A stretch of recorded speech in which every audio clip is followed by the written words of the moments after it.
straight from the mayor's mouth with Matthew Dickerson from Dubbo Regional Council. Hello everyone, Richard Mutton here for Mark Barnes. Now Mark is on holidays, so I have been dragged in by Matthew to look at a lot of council proceedings that have happened during March and April. And g'day Matthew. G'day Richard, thanks for filling in for us. Oh, not a problem at all. We do a bit of radio together, so it's not as though we don't know each other. We've known each other for a long time. Can I ask you straight away, this is good news for Dubbo Regional Council. The Saxa Road, for people who don't know, that's the road that connects Wellington to the Golden Highway further down the track, is going to be open again after a floodway was washed away. Yeah, there was a causeway there that certainly was some damage done to that causeway. And the problem with that causeway is that any time, not just the severe flooding events we had in 2022, any time there's a reasonable bit of rain, that causeway goes underwater. And it gets to the point pretty quickly where you need to have a four-wheel drive or a decent-sized truck to get across that. But in 2022, severe damage was done. It was cut off to any significant traffic. It was really just local traffic. But the big problem for us was what to do about it, because the disaster repair money from the state government would only allow us to replace the causeway with a causeway. And our logic was, we do that, we know in another 5 or 10 years' time. I mean, there's no point in doing that because the same thing could happen again. Correct, that's exactly right. But it still didn't solve the fundamental issue that people around that area told us about, which is anytime there's any reasonable rainfall, that goes underwater. So they've been calling for a bridge there for a long time. Now, the big issue here was two issues, actually. One, if we wanted to put a causeway back to replace the causeway, fisheries are pretty pedantic about what you put in any waterway, including replacing what was already there.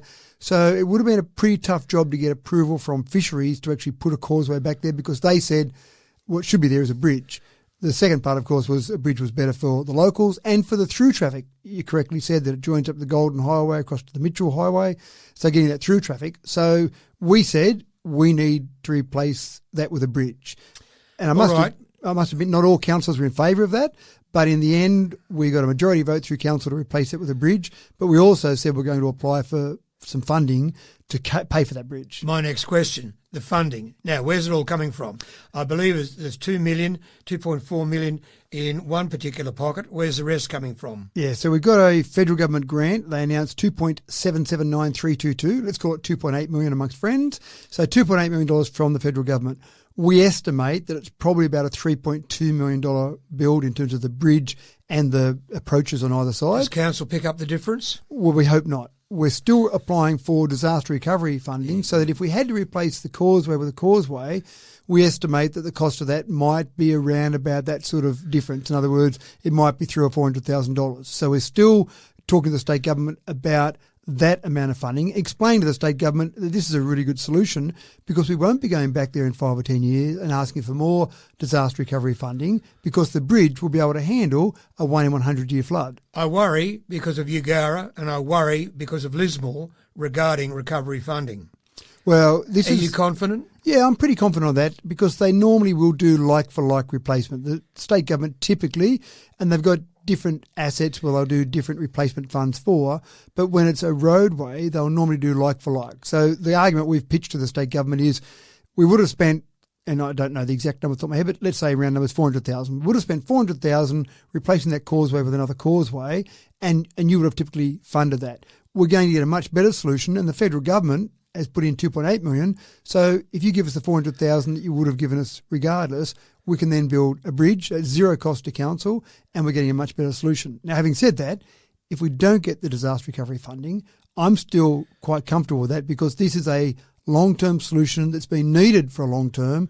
And again, if we have to pay a small amount of that $3.2 million, that's not ideal, but it's acceptable. But I'm pretty confident we won't even have to pay that amount. Well, let's hope so. But I think I've got to agree with you. A bridge is the answer, and it won't cost a lot of money in the future. And that's what it's all about. And it certainly serves those residents better, and also serves that through traffic. And that's part of the reason we got some of that money, was because it is a regional road. It's not just a local road.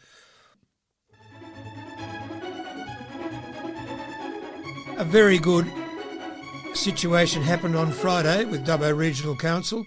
You were there. I wasn't. I wish I was. And that's the opening of the wonderful new pathway. Now, a lot of money has been spent on that. Again, millions of dollars. Tell us the full story. Well, I won't tell you the full story because it'll take me all day to tell you the full story, but the brief story was that there was some money around when the amalgamation occurred. So there was some various monies available for different projects.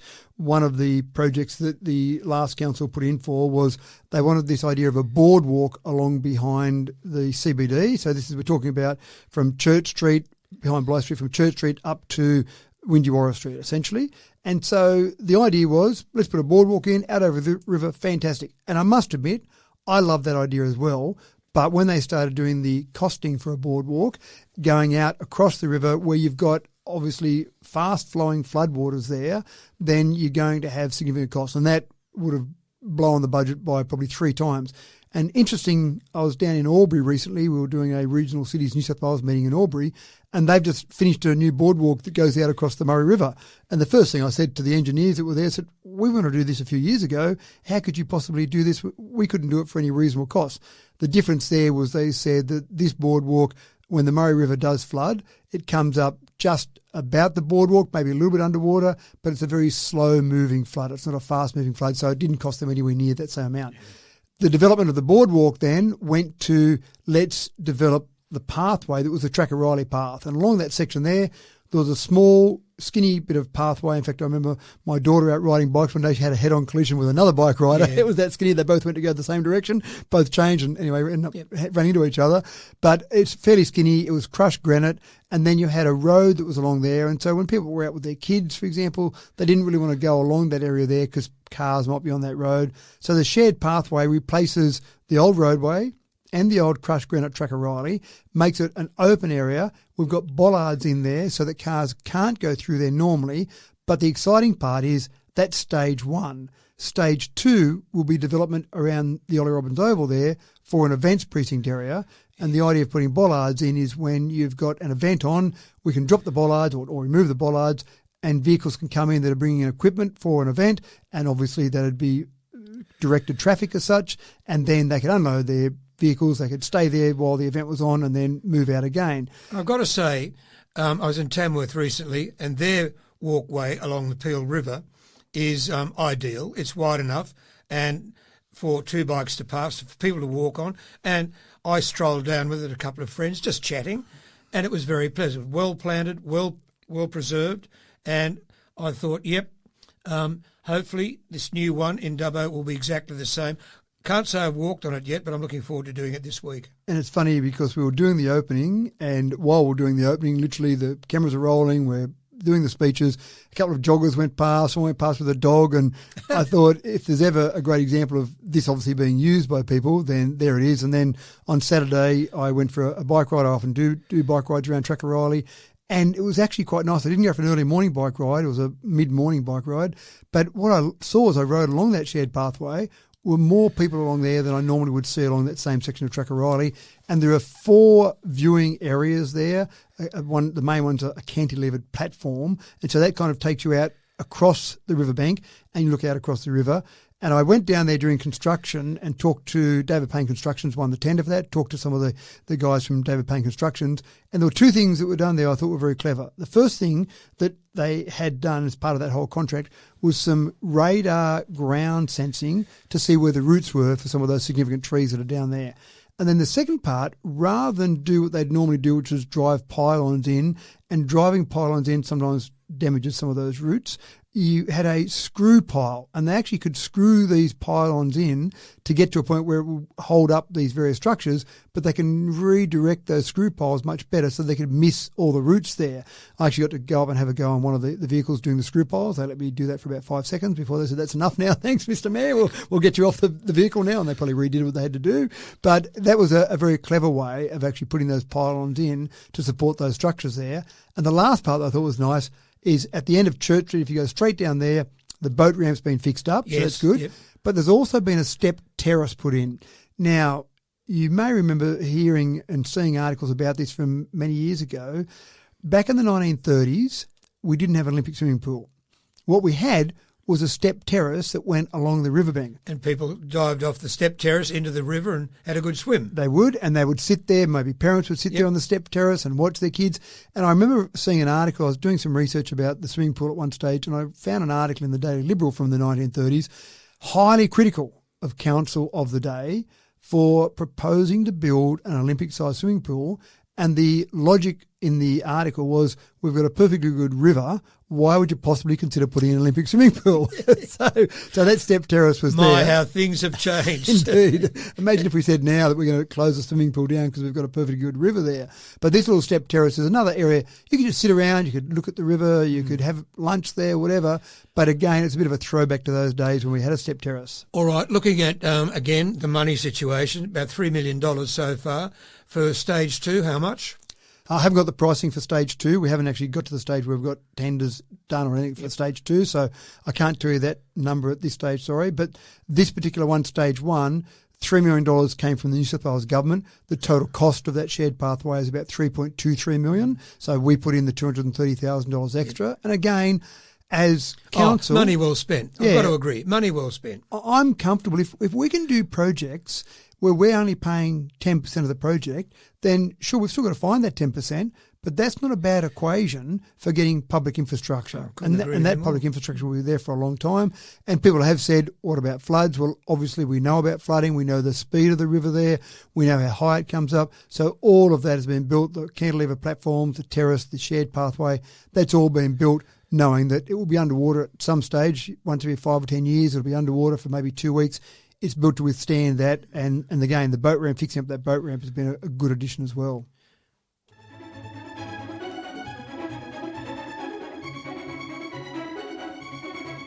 Well, we're still on water, I suppose, looking at Elston Park, and Elston Park is hanging on for grim death, and something's going to have to be done with Elston Park because basically the water feature's falling apart. Yeah, and it came to a head when we recently announced that we were closing Elston Park for the winter, because obviously the water that flows there in Elston Park, and I'm talking about the water feature in particular, not the whole park, but the water feature there was closing down, and some people, some councillors heard some feedback from the community. There was a bit of social media commentary saying, well, why would you close it down now? It's still warm enough during the day, and you've got school holidays, which are about to start. Why wouldn't you close it down at the end of that period? And so council took that on board, and again, requests from councillors. So we are keeping it open now to the end of the school holidays.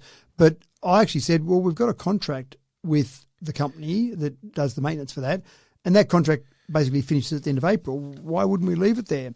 And the reason, or a number of reasons we wouldn't leave it there, but one of the reasons is that it costs us money to run that park. And if there's not many people using it there, we say, well, is this the point we need to draw the line and say, let's save money? It used to have some automatic sensors there that when you went into the park, into the water park, it would turn on and start running. And then when you move away, it would stop. Those sensors failed. We replaced those. The ones we replaced with that's failed. my question. I mean, the contractor who's got this at the moment, these sensors are lasting 2 years. Surely council could look at some other contractor, if they're around, to get sensors that last a lot longer. Well, I think the problem is not so much the contractors. We're replacing the sensors as in council, but the problem is that all of this equipment is very old. So when we're having to replace those sensors, you can't buy new sensors now that are the same as those sensors. So we're having to go back to older sensors. It would be nice if they last a bit longer than that. But I think the overall design, all of that there for the water feature in the park there is at the stage where it's basically ready to be replaced. Now, we were talking about replacing that in 24-25 financial year.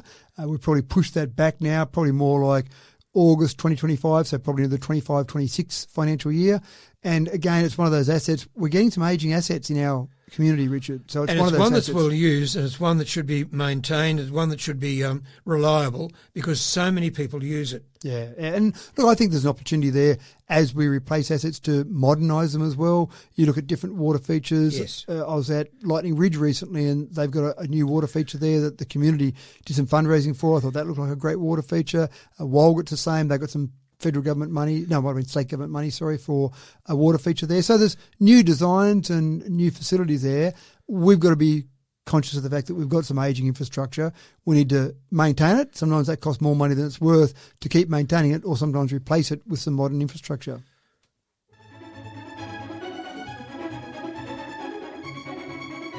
I'm not very happy about this, Matthew. The situation regarding the RSL club and the bowling club and the exchange of land and what is going on there, it seems to me originally there was going to be a swap. Now, the swap, I thought, wasn't in favour of council, was always in favour of the RSL. I could be wrong. But now we have a situation where it's almost like a swap, except each side are going to be paying for bits of land. It's an interesting one. I mean, I don't think ratepayers will be very happy about this. And I'll go back a little bit there. The original deal that was done by the last council was a land swap. And I must admit, I'm absolutely on your side there. I don't like the idea of council doing a land swap because to me it seems convenient that a parcel of land that you own happens to be the identical value to the parcel of land that I own. And that's the problem, because they're not. That's right. It's very difficult to... 74 Wingewarra Street, I think, has got to be worth more than the estate. Well, there's an argument there, but that might have been in favour of the RSL, of council, if that was the case, but it might have been the other way around. But again, there's this whole problem when you've got a land swap that two parcels of land are supposedly identical. Obviously, you want to be transparent and open with what you're doing with any sales, and it's legal to sell a parcel of land, for council to sell a parcel of land or buy a parcel of land based on a valuation. It doesn't have to be open market. It doesn't have to be via tender or auction. Yeah, that's right. But it would be, I suppose, a more transparent way to do it because you make sure you get market value for it because you're finding out what someone's prepared to pay. So that old land swap deal, to me, was clumsy. There were a number of conditions in there, a number of conditions that council had to satisfy. They had to build a road, for example, near where the RSL wanted to build, or the parcel of land they were getting in Keswick. And I looked at that when I got back onto council and went, I don't like this deal, but it's done. The contract is done. I'm not going to go and try and rip up a contract that's done previously because that's going to have a cost to council. In the end, I thought was a good thing. The RSL club rescinded the offer. So they had the ability, it was in their favour, to be able to rescind the deal based on certain triggers. And in the end, after we talked about it for some time and after we went back and forth, they said, we rescind that offer, so it's off. And I went, fantastic. That's good. That, to me, broke apart a deal that wasn't a great deal for council. Then the RSL club said, we've got this 74 Wingewarra Street.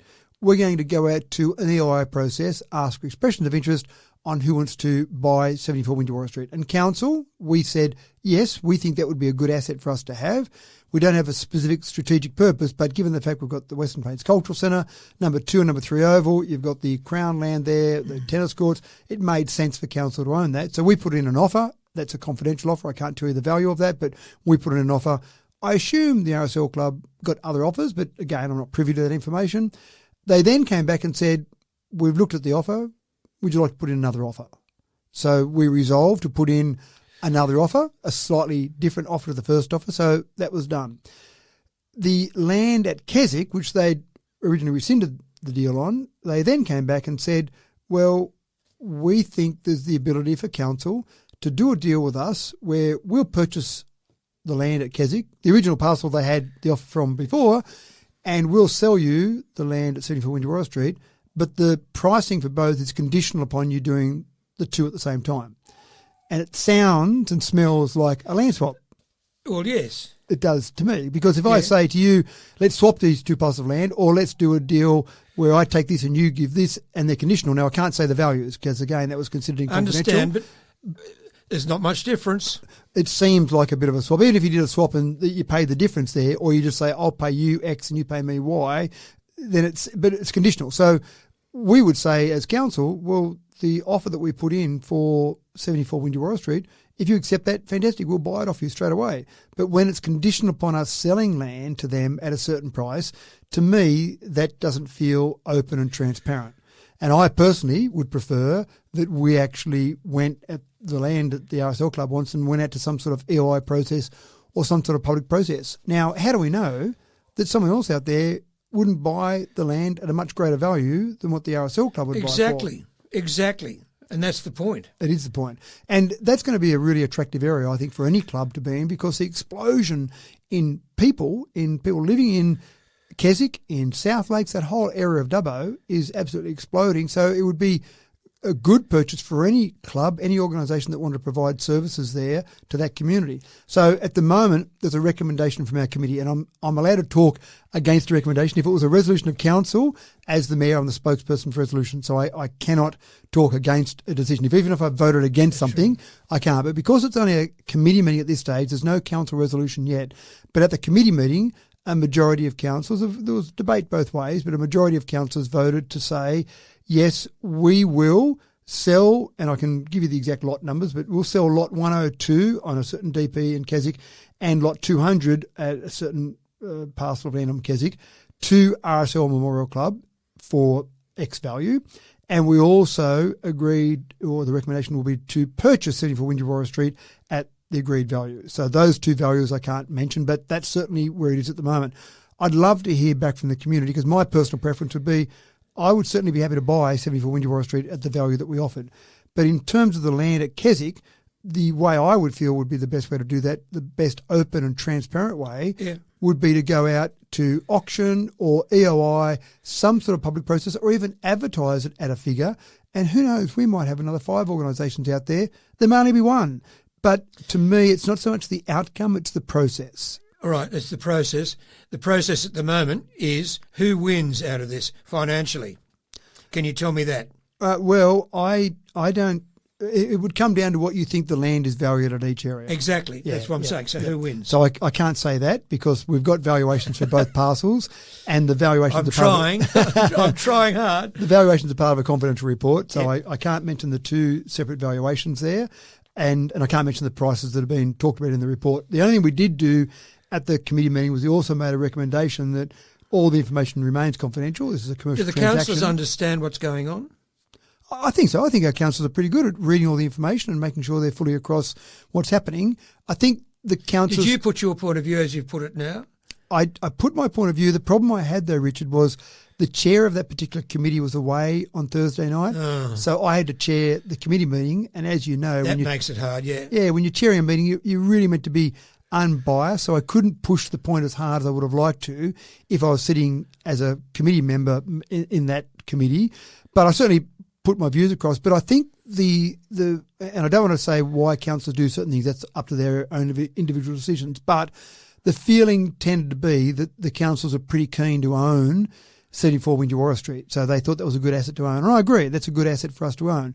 But I personally don't want to throw away a good, open, transparent process because I want the asset. Yeah, I can understand. And so I think councillors are very keen to own 74 Wingewarra Street. And so if we own that and it's conditional upon us selling this other land, that seems fine. But I would still prefer us as a council to do that in an open way. Now, to give you some other examples, we've got land on Talbragar Street opposite the swimming pool that we don't think we really need. So we've gone out to an EOI to sell or lease that land.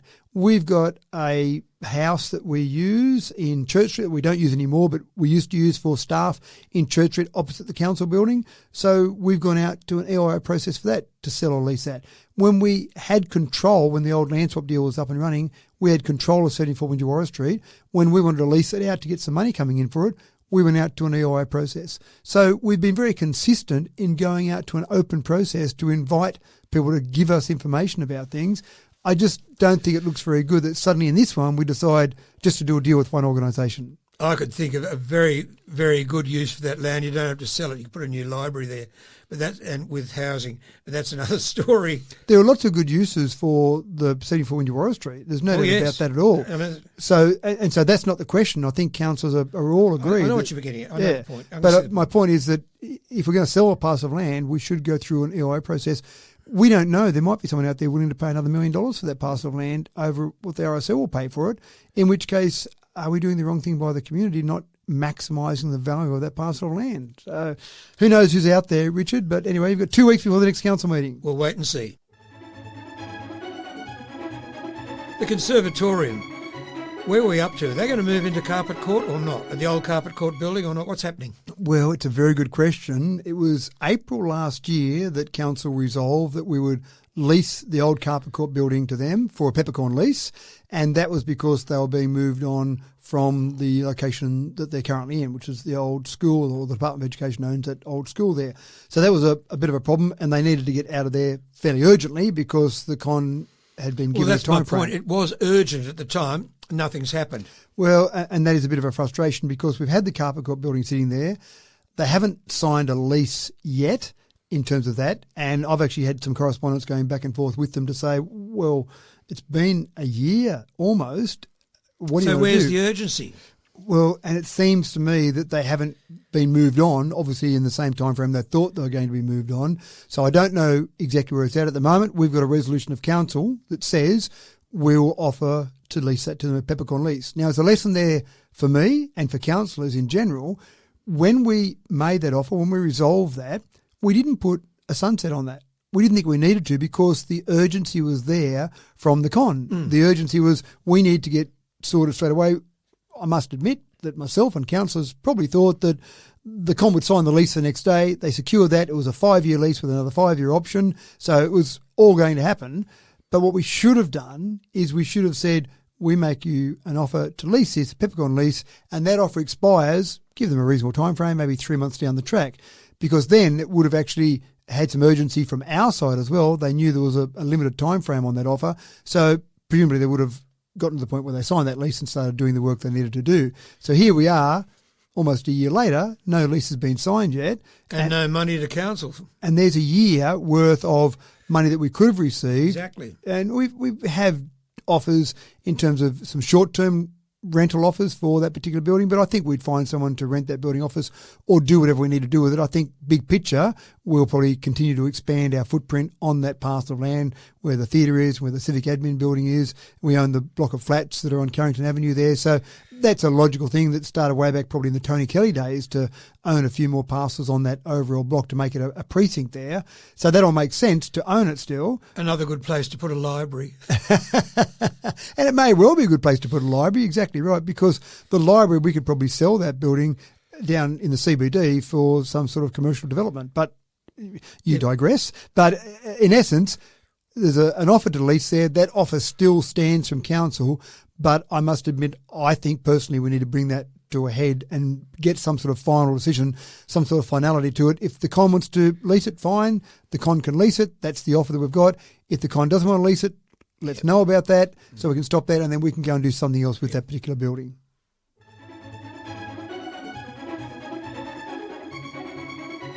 Well, now we get to the vexed question of drinking water and fluoride in our drinking water and anything else in our drinking water.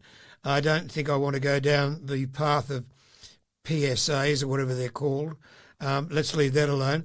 But where are we up to with our drinking water? What's happening with the fluoride? How good's our drinking water? And is it potable? Is it good? Is it bad? Is it in between? Is it like mumble where we're boiling? What's happening? So this is on the back of, you've obviously picked up from the Infrastructure Planning and Environment Committee meeting, we had our annual report for our drinking water management system. Now, this is a significant change in what we're doing at council. So all the things that you've talked about there, the thing that really came to a head there was fluoride. I discovered, and you've probably heard the story before, but I discovered through a casual contact that there was a mention there was no fluoride in our water, and I couldn't believe this because I know that we've got to put fluoride in our water. By not adding fluoride to the water, it's a breach of the Fluoridation of Public Water Supplies Act 1957, number 58, under the New South Wales government legislation. So we've got that point where we've got our fluoride in the water, and it was just unimaginable that wasn't happening. So I went to the general manager and I said, I had a conversation the other day with someone and they said no fluoride. And of course the general manager scoffed at that and said, no, of course there is. We have to do it. I said, well, do me a favour, just chase it up and just see what's happening. Upon investigating further, found that in January 2019, our fluoride dosing system had failed. That's right. And no one had done anything about that. And I thought this was horrific. Once we found out about it, we started taking steps pretty much immediately to fix the problem, but also to tell the public. No one had told the public. And one of the things that concerned me most about this was that I actually asked the general manager, or the CEO, sorry, it's called now, the CEO, the question about how could the public not have known about this? Why didn't council tell anyone about this? How did this stay like this for all this time? And again, the last council were in office till the end of 2021. So from January 2019 to the end of 2021, nothing was done about this whatsoever. So what we found was, and I read these reports, there were reports that our staff, where they do the right thing, had to report on our drinking water and all the management of our drinking water. That report went to the state government. That was a compulsory part of the reporting, but it didn't go through a public council meeting. Who saw that report? Well, certainly you would have thought that the directors and the CEO and probably the mayor and maybe councillors. I don't have any proof who saw that report, but I certainly have seen that report now. And it says quite clearly, there's no fluoride in the water. The next report that was done, because you've got to do that report on an annual basis, also said there's no fluoride in our water. So it was being reported by our staff. They were doing the right thing. It was being sent to the state government, but nothing was being done. So in consultation with the CEO said, well, the way to stop this happening in future is for this report that is done by our staff and goes to the state government. I remember asking you about that on a radio program, and you told me exactly that. But the next question is, why has it taken so long to get fluoride back into the water? Well, fluoride's not back in the water yet, so that's another question I'll come to in a moment. Yep. But at this stage now, the report that we have to do as a condition of being a water utility that we go to the state government, we also now take through council in an open council meeting. So this is a committee meeting it went through, and then it'll go to council in 2 weeks' time. The same report that goes to the state government now goes through those meetings. So if councillors, if the CEO, if directors want to hide things in the future, then anyone in the public can say, well, where's that latest water report? It normally goes through around about March or April. It hasn't come through yet. Where is that water report? And then you can see all the information in there. So to answer the first part of your question about a range of things there, I won't worry about going into detail on it, but all that information about water is now available there. You can look at what we did in our water treatment over the last year, what problems there were, how the water quality was, etc. Now, to get to your second question. Fluoride. So why so long? Yeah, we're not going to have fluoride in our water until September this year, which again is an incredibly long time without 2019 to 2024. Yeah. 5 years. Now, remember, we didn't know, well, I certainly didn't know about it. I understand. Yep. But once we found out about it, we engaged. Something was done. That's right. We engaged Public Works to start the process, and we thought it would be a simple process of replacing the infrastructure that was there. Now, that fluoride system was put in way back, I think it was you and I on council at the time, I think 2006 was when we replaced the water treatment plant. That's right. So that fluoride dosing system was put in place then with the best technology that was available at the time.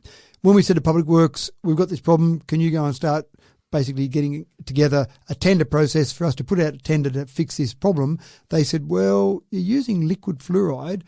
We don't use liquid fluoride anymore. We typically use a pellet type of fluoride, and we've got a different dosing system and the storage of that and the safety of your staff, etc., etc. So we need to do a complete redesign of the whole system. I mean, we hear these stories all the time, but I understand, but really and truly, 5 years without fluoride. Yeah, and look, I agree. And when I found out about it, I was very apologetic to the public on behalf of council, even though it had nothing to do with me personally. But I was very apologetic because I just don't think it was good enough. And more importantly, to not tell people. If you've got nothing in there, then people can take their own actions and they can use fluoride tablets for their kids. I talked to one mother who said they lived out of town and used rainwater and bore water. And they said, what we used to do with our kids was we'd send them to school with an empty water bottle and tell the kids to fill up at the bubblers at school because I wanted fluoride in their water. Now I found that was a complete waste of time because there was no fluoride in the water at the bubblers at school. So those sort of things. So telling the public about it, I think, was important. And again, telling the public on a regular basis we're up to. So in essence, very short story, a long story made very short. Public Works, we got a design from them. We went out to tender. We've awarded the tender. That tender has been working through the system to do a full redesign. That tender was a design and construct. I would have liked to seen it back in the water by now, but September this year, you'll have fluoride back in the water. A long time. Have a party. You have a party. We're going to have a water party. Have a fluoride party. Yeah.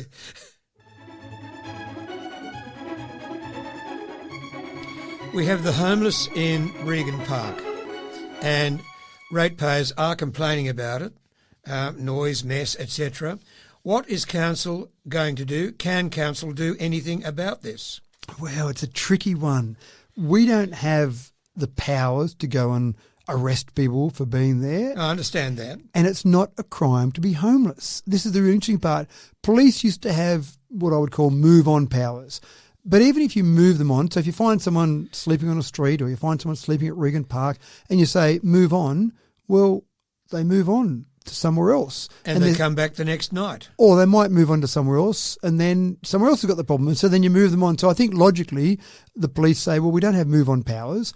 If they commit a crime, we can take action. So, for example, if they're just living down at Regand Park, which is a public area, if they're living down at Regand Park and they come and openly urinate on Regand Park while someone's riding a push bike past there, then it's illegal to go and expose yourself in public. So that would be a crime. They've committed a crime, so then some action can be taken. But if they're just sleeping over there and I've seen them, I ride my push bike past there, they've got clotheslines up, they're living down there, then essentially there's nothing we can do from a legal perspective. But what we have been doing is been working with the police, with some state government agencies, with some non-government bodies, and just to go down and we've talked to them and we've said, here are some services, here are some temporary accommodations you can use.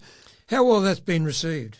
Well, they're probably better received when you've got some individuals. When groups have gone down there, so in other words, you go down with police and a couple of agencies and some of our staff, 5 or 6 turn up there, they're not that receptive because they see it as a threat. And I would be the same if I had a group of people walking up, including police, I'd see it as a bit of a threat. But I've been talking to some of our staff that have been going down more as just 1 or 2 of them and just having some conversations. And they're happy to have a conversation, but at the same time they say, well, we're quite happy here. We don't want to move.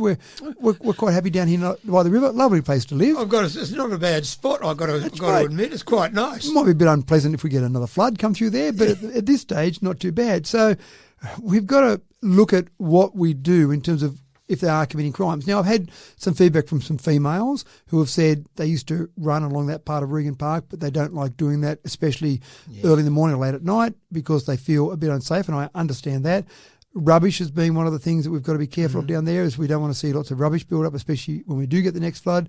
So we are still talking to different agencies about how we move them on, but we don't have the outright powers to go down there and literally drag them away and close down their camp.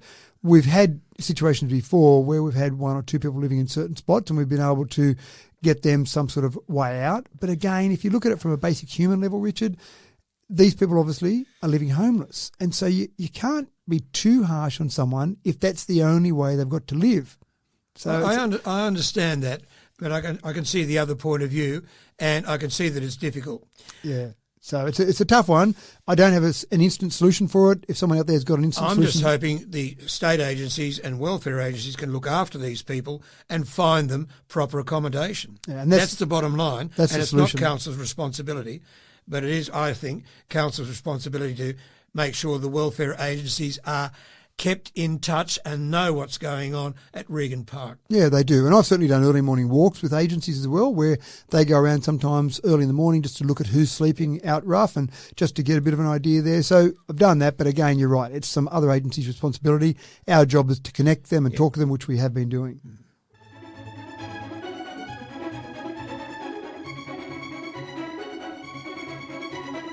Well, Mr Mayor, is the Dream Festival a failure?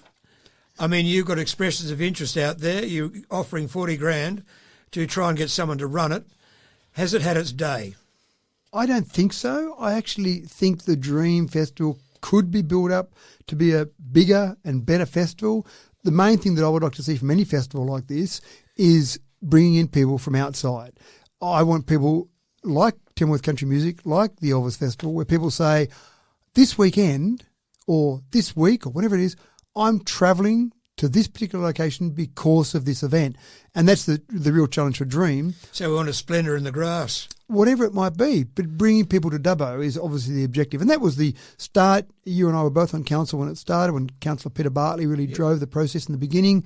And then various committee members got involved and have run with the Dream Festival over the years. But that's...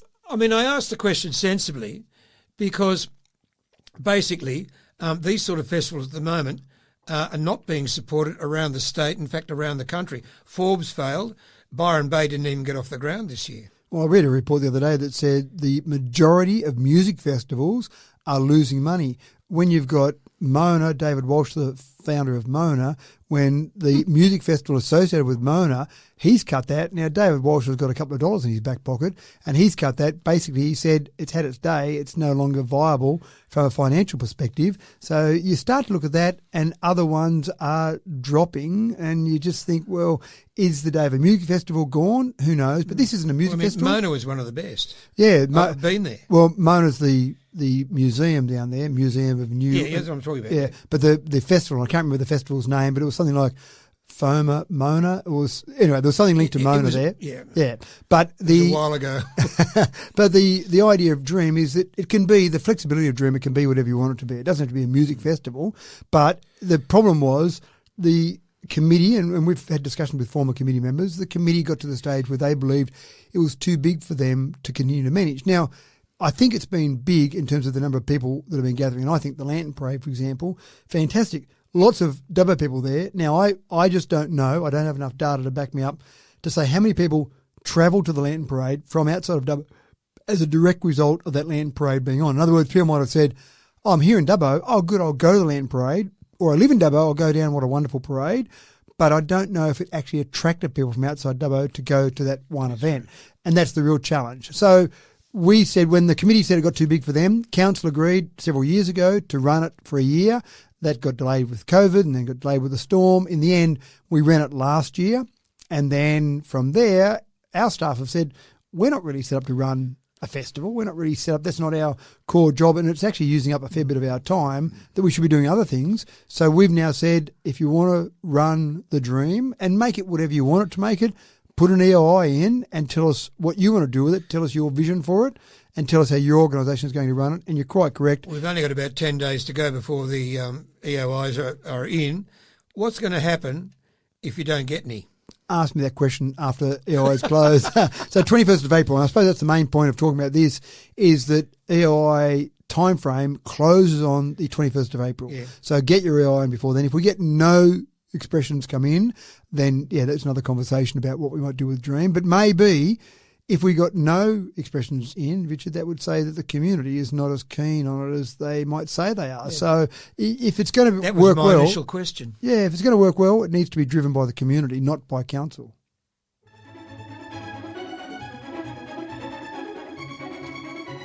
Well, we've got to get down and dirty right now. And down and dirty means the cleaning of the public toilets in and around Dubbo at the present time. I've got to say, I appreciate the fact that we've got one in Church Street, but when you go in there, it is a bit stinky. Well, there's a few things. It makes your eyes water, old son, I tell you. I've had a few complaints come in about that, and some other councils the same sort of thing, so we've asked our staff to give some information. And the main points that I've received, the main complaints I've received, is that there is signage on the actual toilet blocks that says when they're open. So these are ones that are closed at night time, and there's signage on there, and sometimes they're not open at those exact times. Sometimes there's no toilet paper in place. So you go to the toilet, no toilet paper in place there. They're not always perfectly clean, and some of the maintenance issues, a lock broken on a door, for example, the cleaners need to report that back. It's not their job to fix it. They need to report that back to council. So there are 7 toilet blocks or amenity blocks serviced by contractors around Dubbo. So that's at Sir Roden Cutler Park, at Lions Park in West Dubbo, Ollie Robbins Oval, Sandy Beach, Warringah Park, Elston Park and Victoria Park. Now, they should be unlocked between 7am and 8am daily. Part of the problem there is you've got a contractor that does that. They go to one, they start at one and they move around. So there's always going to be a difference in time about when they're unlocked. So essentially when those contractors unlock them, they check if they're safe and check that there's nothing that's unsafe in there. In other words, no syringes, for example, no, bodily fluids that are there. And so they check it. They don't do a clean at that time. That's not their job. Their job is to unlock it and make sure it's safe. Yep. Okay, move on to the next one, because otherwise, if their job was to clean it, it might be 10 o'clock in the morning before some are unlocked. So it's basically unlock, safe, move on.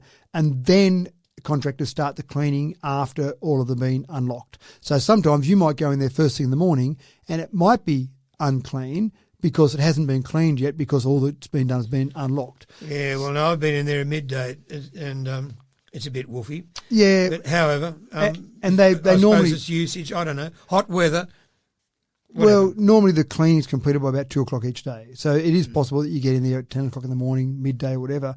And then we lock them up, same sort of process, between 7 p.m. and 8 p.m. Again, it's a process where they go around and lock those up. So it's a problem. We don't actually budget for daily cleaning of each location.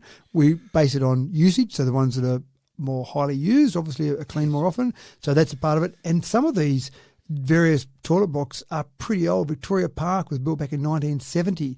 Ballymore Sports, 1970. Butlers Falls, 1972. So some of these ones are pretty old toilet blocks. And again, that might make it look more untidy than it is. But no easy solution. Money is the answer. There's not enough money to go around to all these different things. So we are aware of these problems. Keep telling us about the problems if you see them out there. But essentially, we're aware of some of these issues and trying to work out best ways to solve the problems. I've got a lot more questions, but we are running out of time, I think. I'd like you to tell us a little bit about the REACT process and the study that's associated with that. This looks like a good concept. It is. I'm a big fan of this concept, mainly because I've been coming up with the idea and driving it, so I'm a little bit biased in that state. But it's one where one of the things that I think is really important is that being a part of a renewable energy zone is fantastic, and we should deliver lots of extra money to the community by being a part of a RES. So that's great, and during construction, definitely, but it's not like a mine where you'll have lots of people employed on an ongoing basis. So our job, in my opinion as council, is not to try and stop these renewable projects. We're not the consent authority, so we don't have the power to stop them. Some people have said, council, we don't like wind turbines, can you stop them? No, I don't think we can. But what we need to do is accept the fact they're coming and maximise the benefit of the community. Now, we've done some reports. We estimate about 6,000 people will be needed in our RES, extra people in our RES over the next 5 years. So that's great. There'll be lots of extra people in our community, lots of extra money in our community. But when the construction phase finishes, and I think it'll take 10 years to construct it all, then that drops off and we lose a lot of those people in our community. So I was trying to come up with an idea about what it might look like to generate extra income on an ongoing basis. And I came up with the first concept. It was called a REAC, REAC. In the end, Councillor Richard Ivey brought forward a motion to council for us to do a business plan, and we changed it to REACT Centre. So REACT stands for Renewable Energy Awareness and Career Training Centre. And the last part that we added on from my original concept was the training part. Now, there are going to be lots of new employees needed, and the training at the moment for some of these wind farm jobs is all down in Victoria. So wouldn't it make more sense to do training here and attract people to here? So the whole idea is that we build a centre down around Wellington, somewhere down near the heart of this, that will be a visitor information centre, just like the Parks Telescope has, just like the Snowy Hydro Scheme has. Those two, Parks has about 100,000 visitors a year. The Hydro Scheme has 150,000 visitors. 100,000 visitors a year to Wellington would fundamentally change their economy. Indeed it would. How fantastic would that be? And that's not just during construction now, that's ongoing. And that's what Wellington needs. Absolutely right. Fantastic. Now, the training part of that will also fundamentally change the economy of Wellington, and the industry knows the training needs to be done. So as a result of the motion that Richard Ivey brought forward, we did a very basic business plan, just a concept that I could hand. I handed one to Twiggy Forrest when I met him. I've handed one to Penny Sharp, handed one to Chris Bowen. So various people in government and in industry, I've handed this basic business plan. On the back of the conversation I had with Twiggy Forrest, the CEO of Squadron Energy, which is Twiggy's renewable company, talked to us and said, we love the idea there. What's the next step? And we said, we think it needs to be developed further, some sort of feasibility. And they had some conversations with Energy Co, who are building transmission lines. They came back to us and said, if we gave you $50,000, do you think you'd be able to come up with a good feasibility study for that? And we said, yeah, we think that'd be okay. Put your hand up. Yeah, that's right. So we've now got to the stage where basically they'll give us a $50,000 commitment. We'll go and do a detailed feasibility. And from that, we'll then be able to say what we need from industry and from government. This thing would take millions of dollars to build. I don't think council should be spending a single cent on this. I think there's enough money in industry and in government to be able to build this and also run it. I don't know what the model will look like yet, but there's no doubt about it. We've got zero chance of getting money out of government if we just say, hey, here's my idea, having a feasibility study that lays it out in detail. I think then we've got a pretty good chance. So that's pretty exciting, and I'm pretty keen to see that go ahead and get to the point where we really fundamentally change the economy of Wellington. Now, the ongoing problem with Yeovil Water and Cabonne Council, this happened because of amalgamation, and the problem hasn't been solved, whereby there's this complicated financial arrangement that Dubbo pays Cabonne and Cabonne does this and on it goes, and basically it's got to be solved. Well, it may be solved by actually saying to Cabonne, why don't you have the little part of Yeovil that's in Dubbo? And that's the illogical part of it. Yep. I went over to a public meeting over there, and so Dubbo has North Yeovil and Cabonne has Yeovil. There's a creek that goes through there, and I think it's called Buckenbar Creek from memory, but don't hold me to that. But there's a creek that goes through there, and on one side of the creek, it used to be the Wellington Shire Council, and on the other side of the creek is Cabonne. Obviously, after amalgamation now, you've got Dubbo Regional Council. Now, at the public meeting I went to over there some time ago, and it was just a normal meeting they have there. I went along and talked to them, and they were asking for different things, and I said, okay, yes, that's in Dubbo. Oh, no, that one's in Cabonne. It seemed very complicated and overly complicated. Yes. And even simple things where we would do maintenance out there, as in just cutting some of the grass around the cemetery, that type of thing. And it seems silly for us to have our staff load up at Wellington from the depot in Wellington, drive all the way out to North Yeovil, do the bit of maintenance work, which didn't take long, and then drive all the way back. I think the drive time was longer than the maintenance time. So then talk to Cabonne, can you do this for us? We'll pay you to do that on our behalf. And then the water, as you said, the water is the craziest part. Yeovil has water supplied by Cabonne. Yeovil and North Yeovil are obviously very close together. For Dubbo or Wellington or any part of Dubbo Regional Council to send water to North Yeovil would be a long pipeline. Yeovil's already got the water right there. To get it across to North Yeovil is very easy. So North Yeovil residents, as part of their rates, pay for water to Dubbo Regional Council. We then pay Cabonne Shire Council to supply water from their water treatment across to North Yeovil. It all seems overly complicated and doesn't make a lot of sense. So we've started a process to get to the point where we do a boundary adjustment. And this is one where we'll essentially say this part of North Yeovil now is part of Cabonne. We had a video conference during the week with both the GM and the Mayor of Cabonne Council, because again, we want this to be done side by side, hand in hand. We don't want it to be seen as Dubbo's sick of this part and we want to get rid of North Yeovil. It really is a process where it makes sense for both parties. It makes a lot of sense. Where's the state government in all this? They've got to be somewhere lurking in the background. Well, there's a process. There's an overly complicated process we've got to go through, and there are many steps in that, and that's why we are having these constant conversations with Cabonne to make sure that we're both singing from the same songbook, and then when we go to the state government, and again, we started this process, it takes some time to get there, but Cabonne and Dubbo both agree it makes sense, but we've got to get the residents to understand as well. The residents logically will look at how much they're paying in rates now. Interestingly enough, their rates, their total package, rates, water, sewage, etc., for some of those residents will probably be a little bit dearer in Cabonne than it is in Dubbo. So they may not be over the moon about that, but hopefully they'll understand the logic of it all. So a few steps to go. We also, on that video conference, had a quick chat about the Kerrs Creek wind farm. Now, this is one, we went down to a public meeting around Kerrs Creek. Kerrs Creek is very close to the boundary of Dubbo and Cabonne. And there were some people in that meeting saying, well, what's Cabonne going to get out of any sort of planning agreement with the Kerrs Creek wind farm? And a proponent there is a company called RES, not to be confused with REZ, which is a renewable energy zone. But the company there, now there's no obligation on that company to do anything with Cabonne. And I said to the people on that night, I know Kevin Beattie very well, the Mayor of Cabonne. I talk to Kevin on a regular basis. But I don't see a need for me to go and step into his LGA and start telling him or people in his LGA what to do. That's stepping on his toes. I wouldn't do that. But I said to people at that meeting that I will be doing everything I can to maximise the income for Dubbo Regional Council. But I'd also encourage, which I have done, Kevin to meet with RES. And again, RES have no obligation to do anything for Cabonne, but by having those conversations, they might find they might be able to get some sort of financial benefit out of RES because they're so close to that boundary there. So I would love for both to work out something where they both get something, but for me personally, I'm going to be pitching as hard as I can for Dubbo to receive any funds. I'm not going to give away some of our funds to Cabonne just to be nice to Kevin. Again, nice guy, Kevin. I really like Kevin. Doesn't work like that.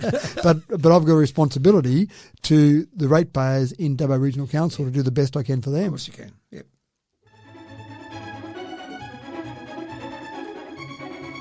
Finally, Old Dubbo Jail is in a bit of a crisis. The stonework is needing maintenance and needing repairs, and basically we're looking at millions of dollars again.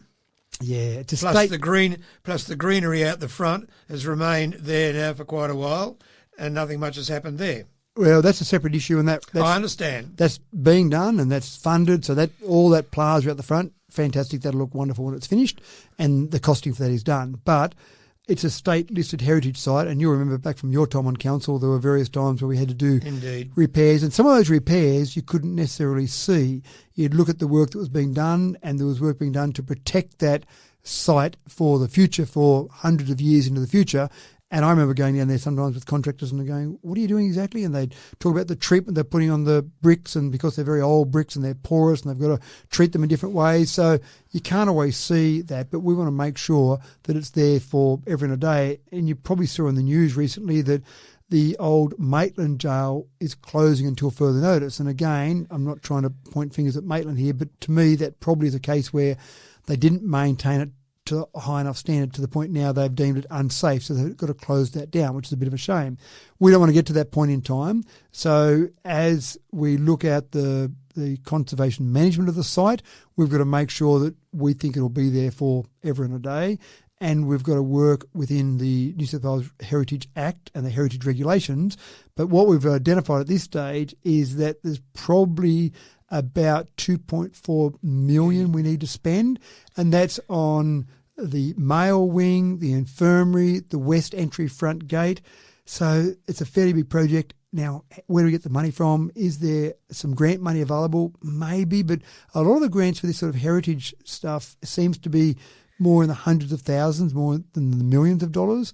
What are we going to do with that? Well, we've got asset maintenance. We've got to make sure we cover our asset maintenance. And as unexciting as it sounds, I think we have to prioritise the maintenance of a facility like this over building new things. People love shiny new things. People love when you open up something new, you cut a ribbon on something new. It's not so exciting when you cut a ribbon on doing some maintenance work on something that you can't really see the maintenance work because it's staying the same as it is. But it is something that we take very seriously in terms of making sure we continue to maintain what is, in my opinion, a wonderful asset for Dubbo. We have to. Yeah. We have to for Dubbo. Yep. Yeah, that's exactly Been good right. talking with you. Obviously got one thing left off. What do we leave out? Well, only one thing to do, which is my limerick of the week. Obviously, I beg your pardon. It is too. Your limerick of the week. Folks, I'm about to blush. So the limerick this week, the highlight for me, lots of interesting things happened this week. The highlight for me was the Dancing with the Stars. It was held on Friday night. Now, not my performance, that wasn't the highlight. Mate, you got a trophy. What more could I want? And I've got to say a big shout out to Zoe Sweeney and Arana Dance Centre. I had very limited time. During the time that all the other stars were practicing and performing and doing all sorts of wonderful things, I was overseas for a couple of weeks. I was riding a push bike around, toured Orock, and I was just busy being the mayor of the city, and so obviously busy with that. So she had to fit in amongst all that, which she did a wonderful job, and came up with a routine that was possible for me to both learn and perform in the time frame that available. So I think what we ended up with was at least acceptable. So I'll say that from my basis. But some of the performances on Friday night were fantastic, very funny, very amusing, very clever. I thought it was a great night, and even the people that came along and sat with us just said what a wonderful entertainment night it was. But of course, the most important thing, Richard, was 65,000. That was how many dollars were raised for Cancer Council on the night. And there was a statement made by Cassandra, who's the fundraising coordinator for Cancer Council, on the night. She said that with the research that Cancer Council is doing, they're doing lots of wonderful research, they believe by the year 2035, cervical cancer will no longer exist. With early testing, with vaccines, with the research that's been done. Now, that's a pretty significant statement to make when you get to the stage where you believe that you can eliminate one form of cancer. Now, there are lots of forms of cancer. We know it has a terrible impact on many people in our society. People die from it. People you and I know have both died from cancer. So it was great to raise that much money. So that's a very serious part, but I want to talk very briefly on my limerick about the Friday night. So here we go. Under the gleam of the stage's bright light, we danced through the soft, starry night. For each step was a plea for a future cancer-free, our moves shining hopeful and bright. Thank you, Matthew. We'll talk soon. That's right. It's been a pleasure. Thank you for filling in, and I'm sure we'll have you back again for a few weeks as Barnes away for a few more weeks. So if you're happy to do it again, love to have you on again. I'll be back.